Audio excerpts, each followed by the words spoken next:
తెలుగు ప్రజల మనస్సాక్షి సాక్షి టీవీ ప్రేక్షకులకి నా నమస్కారాలండి.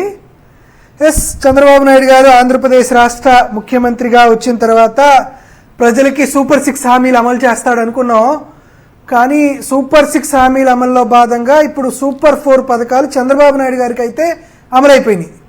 ఎందుకంటే ఇది 4వ కేసు అనుకుంటా ఆయనకి తనకు తాను కొట్టేసుకుంటుంది. సరే, దీని గురించి కాస్త డీటెయిల్గా 4-5 మాటలు అయితే మాట్లాడుకున్న తర్వాత చెప్తానండి.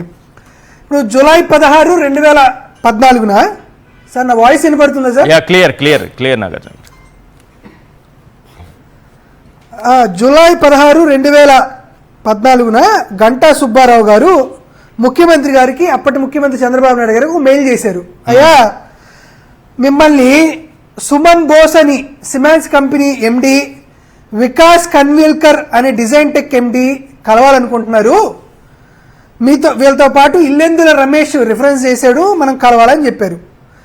సరే, ఆగస్టు 5 ఒకసారి, ఆగస్టు 22 ఒకసారి ఇలా ముగ్గురు మాట్లాడుకున్నారు. మాట్లాడుకొని ఆంధ్రప్రదేశ్ రాష్ట్ర ప్రభుత్వానికి ఒక ప్రపోజల్ ఇచ్చారు. ఏంటంటే ఆ ప్రపోజల్ మొత్తం 3,350 కోట్ల రూపాయలు పెట్టి ఒక ప్రాజెక్ట్ ఉంది. ఈ ప్రాజెక్టు ద్వారా ఆంధ్రప్రదేశ్ రాష్ట్రంలో ఉన్నటువంటి యువతీ యువకులకు స్కిల్ డెవలప్ చేద్దాం. మీరు ఈ ప్రాజెక్టుని మీరు టేకప్ చేస్తే 2,951 రూపాయలు మేము మీకు ఇచ్చేస్తాం, కోట్ల రూపాయలు మేము మీకు ఇచ్చేస్తాం ఫ్రీగా. మీరు ప్రభుత్వం తరపున 330 కోట్ల రూపాయలు ప్లస్ ట్యాక్సెస్ మీరు ఇచ్చేస్తే సరిపోతుంది. మనం ఆంధ్రప్రదేశ్ రాష్ట్రంలో ఉన్నటువంటి యువతకి మనం స్కిల్ డెవలప్మెంట్ నేర్పించచ్చు అన్నారు.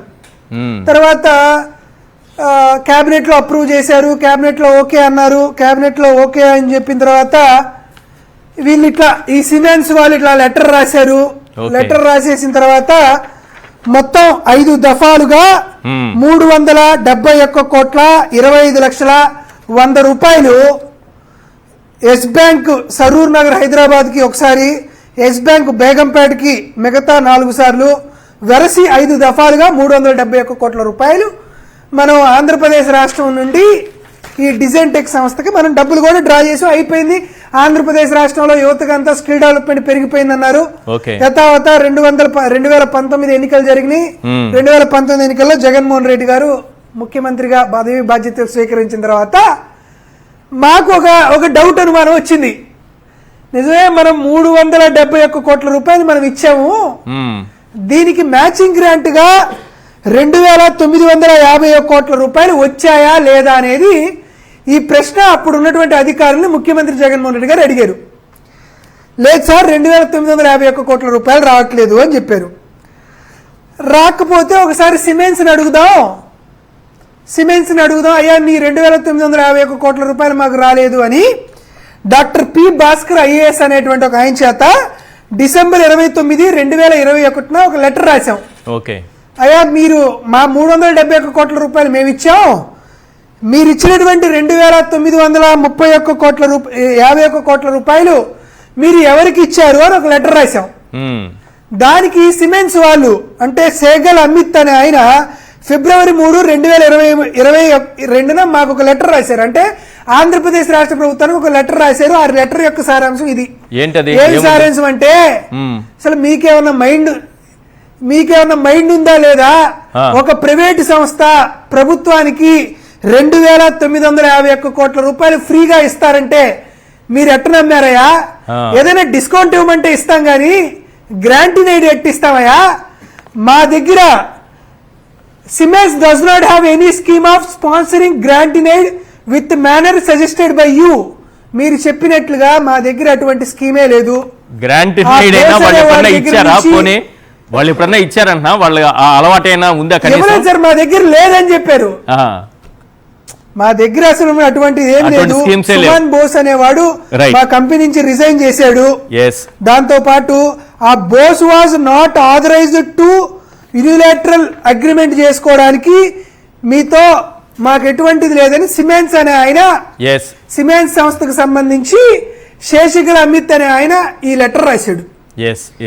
ఈ లెటర్ రాసిన తర్వాత జగన్మోహన్ రెడ్డి గారు కేటగారికల్ గా అంతా బానే ఉంది, సిమెన్స్ వాళ్ళు 2,951 కోట్లు ఇవ్వరా, మనం మాత్రం 371 కోట్ల రూపాయలు ఇచ్చారు, అసలుకి వాళ్ళు రాసినటువంటి అగ్రిమెంట్ ఏందో లెక్కాచారం ఏందో తీసుకురండి. సిమెంట్స్ కి మనం డబ్బులు ఇచ్చావా లేదా అని చూస్తే మన సిమెంట్ సంస్థకి డబ్బులు ఎలా, మనం ఇచ్చింది డిజైన్ టెక్ అనేటువంటి సంస్థకి డబ్బులు ఇచ్చాం. వీళ్ళ అకౌంట్ నెంబర్ వచ్చేసి 743010161936. సిమెంట్స్ తో అగ్రిమెంట్ చేసుకుంటే మీరు డిజైన్ టెక్ సంస్థకి ఎందుకు డబ్బులు ఇచ్చారని జగన్మోహన్ రెడ్డి గారు అడిగారు. అడిగితే అసలు కథ మొదలైంది.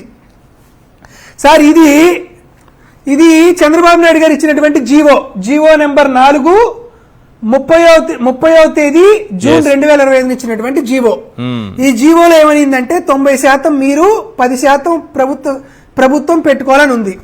కానీ అగ్రిమెంట్ లో చూస్తే మాత్రం కేవలం ప్రభుత్వం మాత్రమే డబ్బులు పెట్టాలని అగ్రిమెంట్ లో ఇచ్చినటువంటి కాపీ. ఇది అగ్రిమెంట్ కాపీ. అంటే జీవోలో ఏమో 90% డబ్బులు ప్రైవేట్ సంస్థలు ఇస్తాయని చెప్పారు, కానీ అగ్రిమెంట్ లో మాత్రం ప్రైవేట్ సంస్థలు డబ్బులు ఇస్తాయని పెట్టుకోవాలా. ఇది ఒకటి. దాంతో పాటు మరి డబ్బులు ఎట్లా రిలీజ్ చేశారని మీరు అడగచ్చు. ఇదిగో వాళ్ళు ఏం చెప్పారంటే ఎటువంటి ప్లానింగ్ లేకుండా 370 కోట్లు రిలీజ్ చేయమంటే ఎట్ట రిలీజ్ చేస్తారయ్యా అని అప్పుడు ఉన్నటువంటి K Sunitha IAS secretary to the finance department July 29, 2015 ఏం రాశారంటే ప్లానింగ్ డిపార్ట్మెంట్ కి పంపించకుండా మనం డబ్బులు రిలీజ్ చేయం అని ఆవిడ రాసినటువంటి నోట్ ఫైల్ ఇది. కరెక్ట్. దాంతో పాటు అసలుకి వాళ్ళు 3000 కోట్ల రూపాయలు డబ్బులు ఇస్తామంటే ప్రభుత్వం ఎట్లా నమ్ముతుంది? ఒక పైలట్ కింద ఒక ఏరియాలో మనం చేద్దాం అని చెప్పి ఇదే సునీత గారు సెప్టెంబర్ 8 రాసిన మరొక నోట్ ఫైల్ ఇది. ఈ నోట్ ఫైల్స్ అన్నిటినీ కూడా బుట్టదకాలు చేస్తూ అప్పుడున్నటువంటి ఐవైఆర్ కృష్ణారావు గారు ఏం రాశారంటే ముఖ్యమంత్రి గారితో నేను మాట్లాడాను, issue is discussed with meeting with CM an amount of 25 crores release చేయండి అని ఒకసారి ఇచ్చినటువంటి ఆదేశాలు, తర్వాత 270 కోట్ల రూపాయలు ఇచ్చినట్లు ఇంకోసారి ఇచ్చినటువంటి ఆదేశాలు, దానికి సంబంధించినటువంటి నోట్ ఫైల్స్ ముఖ్యమంత్రి చంద్రబాబు నాయుడు గారు చెబితేనే 270 కోట్ల రూపాయలు మేము రిలీజ్ చేస్తున్నాం అని చెప్పి ఫైనాన్స్ డిపార్ట్మెంట్ ఇచ్చినటువంటి ఆదేశాలు ఇవి. ఇది అయిపోయిన తర్వాత అయ్యా మరి ఐఏఎస్ అధికారులు ఇన్ని ఇవన్నీ కూడా చార్జ్ షీట్ లో ఉన్నాయి, ఎట్లా రిలీజ్ చేశారు? ఇవన్నీ ఉన్నాయి. బట్ ఉన్న తర్వాత ఇవన్నీ ఉన్నాయి కదా, ఈ ఉన్న తర్వాత కూడా ఏంటది mistake of fact, mistake of fact అని ఎలా పెట్టారు మరి? దాని తర్వాత సార్ ఇంకొకటి చూడండి సార్, ఇంకొకటి చెప్తానండి సార్, ఈ అన్ని ఐఏఎస్ అధికారులు ఇవన్నీ నెగిటివ్ గా రాసిన తర్వాత కూడా డబ్బులు ఎట్లా రిలీజ్ చేశారని మళ్ళీ ప్రశ్నిస్తే చంద్రబాబు నాయుడు గారు సుమారుగా 13 చోట్ల చంద్రబాబు నాయుడు గారు సంతకాలు పెడుతూ ఈ 370 కోట్ల రూపాయలు రిలీజ్ జరిగింది. ఒక చోట కాదు, 2 చోట్ల కాదు, 13 చోట్ల చంద్రబాబు నాయుడు గారు సంతకం కూడా చూపిస్తాను చూడండి. చంద్రబాబు నాయుడు గారి సంతకాలు ఎల్లో పేజెస్ తో టిక్ మార్క్ చేశాను. ఇవన్నీ చంద్రబాబు నాయుడు గారు చేసినటువంటి సంతకాలు. చంద్రబాబు నాయుడు గారు చేసినటువంటి సంతకాలు చేసిన తర్వాత కూడా మేము ఈ రోజు ఏమడుగుతున్నామంటే సార్, జిఎస్టి లేఖ రాసింది కాబట్టి జిఎస్టి దాని గురించి అడుగుతున్నారు. నేను మరొకటి కూడా లేఖ రాస్తా. ఐటీ వాళ్ళు కూడా ఒక లేఖ రాశారు. అవును, ఐటీ వాళ్ళు కూడా ఒక లేఖ రాశారు. ఐటీ వాళ్ళు ఎప్పుడు లేఖ రాశారు? August 4, 2023 IRS officer Dondapati Venkata Harish అనే ఆయన ఒక లెటర్ రాశారు. ఈ లెటర్ లో ఏమి రాశారంటే, ఎవరికి లెటర్ రాశారు? చంద్రబాబు నాయుడు గారికి రాశారు. చంద్రబాబు నాయుడు గారు మీరు ముఖ్యమంత్రిగా ఉండగా అంటే 2017 నుంచి 2019 కాలంలో మీకు 167 కోట్ల 17,79,324 రూపాయలు మీ అకౌంట్ లోకి డబ్బులు వచ్చాయి. ఆ డబ్బులకి మీరు పన్నులు కట్టలేదు. మీరు దాని మీద మీరు ఎందుకు పన్నులు కట్టలేదని రాసినటువంటి లేఖ. ఇది అవన్నీ మనం చెప్పుకొని చేతిలో పట్టుకోవడానికేనా? చాలా స్పష్టంగా అడుగుతుంది ఏంటంటే, చంద్రబాబు నాయుడు గారు ఈ తప్పులు చేశారని వ్యవస్థలు ఏమైనా నిర్ధారిస్తాయా? అదే సార్ నేనేమడుగుతున్నాను, జిఎస్టీ వాళ్ళు ఒక కంప్లైంట్ ఇచ్చారు ఆంధ్రప్రదేశ్ రాష్ట్ర ప్రభుత్వానికి. చంద్రబాబు నాయుడు గారికి ఒక అన్కాలిక్యులేటెడ్ 167 కోట్ల రూపాయలు అతనికి ఆస్తులు డబ్బులు వచ్చినాయని ఐటీ వాళ్ళు ఇచ్చారు. దీనికి సంబంధించి ఈడీ సుమన్ బోస్ ను అరెస్ట్ చేశారు. స్పష్టంగా ఈడీ వాళ్ళు ఇదిగోండి షెల్ కంపెనీస్ అని, షెల్ కంపెనీస్ కి సంబంధించినటువంటి మనీ ట్రైల్ చూపించింది. ఈ రోజు చంద్రబాబు నాయుడు గారిని కానీ సిఐడిని కానీ నేను అడుగుతుంది ఏంటంటే, మీకు ఎక్కడ సమాచారం లేకుండా, ఎక్కడ మీరు పొరపాటు పడి, ఎక్కడ మీరు ఈ కేసుని మీరు క్లోజ్ చేస్తున్నారు? మీరు ఏదన్నా పొరపాటు పడ్డారు అని అంటే మీ దగ్గర ఈ సమాచారం లేదంటే వైఎస్ఆర్ కాంగ్రెస్ పార్టీ తరఫున నేను మీకు ఈ సమాచారం ఇస్తున్నా, నేను ఈ డాక్యుమెంట్స్ ఇస్తున్నా. మీ దగ్గర